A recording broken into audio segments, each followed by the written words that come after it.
promotion down here to the 3rd, which was the Lockmaster's promotion, and I worked there till '83, till they closed the locks in October of '83. Yeah, we had seasonal lockmasters at that time too. All those 12 years was seasonal, 6 months on and 6 months off. There was 10 lockmasters that stayed on full time. They lived in the homes. Okay. So most of those homes are now gone. Now they're no, they're all there.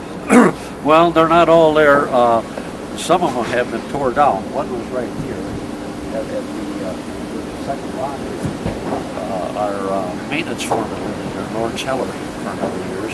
There was another one down at the 5th lot, Gene. I remember that one. And old John Rogers, who always used to be worked down there too, and he lived in there. We left him live there until he passed away, and then we tore that house down. And there was another one we tore down in Appleton, where they built the College Avenue Bridge, and they took out the John Street Bridge, and we had to take that one.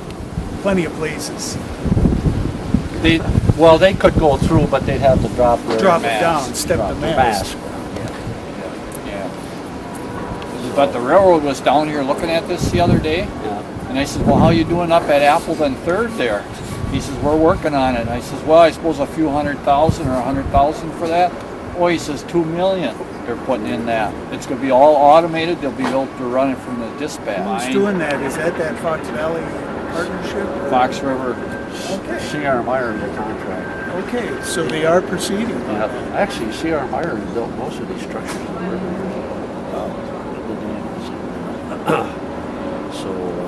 Well, they're not going to get any further than Rapid Crush, because that's going to be a boat lift, I hear. Yes. Right? Because they can't open that again.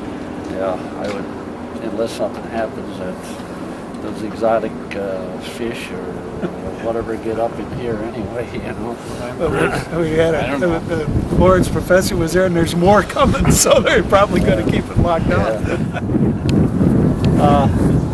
This is our regular Corps of Engineers dry dock. You can see the blocking. You used to have wood blocking in there, but they put all concrete.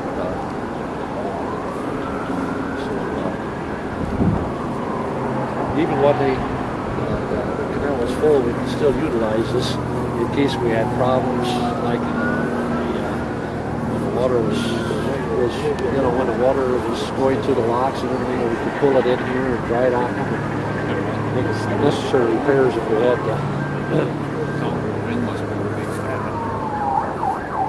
Yeah, when this dry dock gets filled up with water, it's water right up to here, usually, right close to the edge.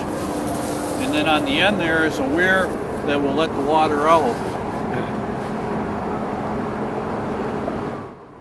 So do you have pumps to pump it out then to reduce the water? Just drain it.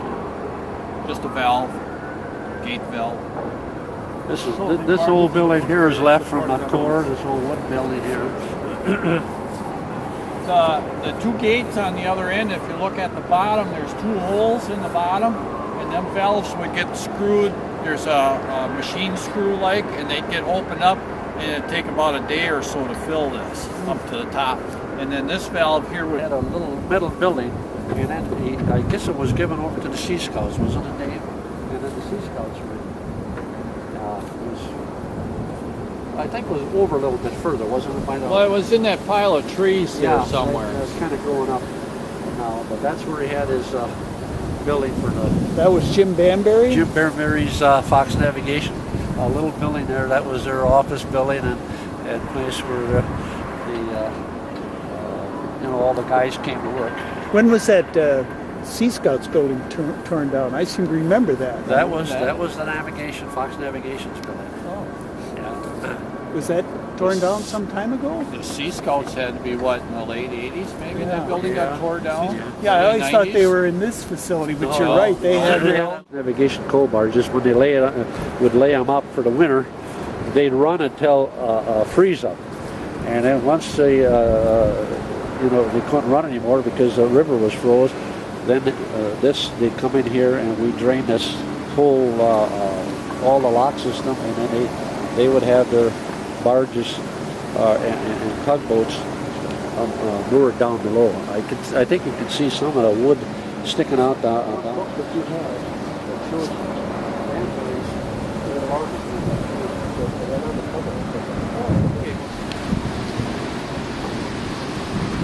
Yeah, this was strictly for the gates. Opening the valves, as you can see, is on the gates here. There are butterfly valves that are in the gates. And that gate over there, you can see the butterfly valves. Lift those handles up. There's 3 butterfly valves in each gate. And you could not open a gate until the water level seeked its own water level. So it was even on the lock side as on the river side.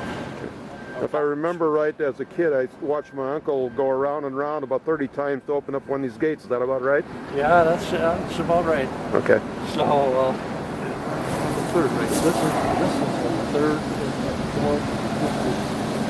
Built out of with the wooden gates, 12 by 12 timbers laid one on top of the other, and it was always Douglas fir that we used to make those gates, which is the only place we could get it is on the state of Washington or Oregon, and they all had to be shipped in here by railroad car, and it's all the lock walls was all built out of old rubble stone, and all cut to size, precise laying of the rock, what they had to do to cut them. So, and the locks, Appleton first lock up there. When this painter artist came in and did that, I'm trying to think of his name, and he was from Appleton. And we gave him permission to go ahead and paint the gates like that. Otherwise, they were strictly drab gray, you know.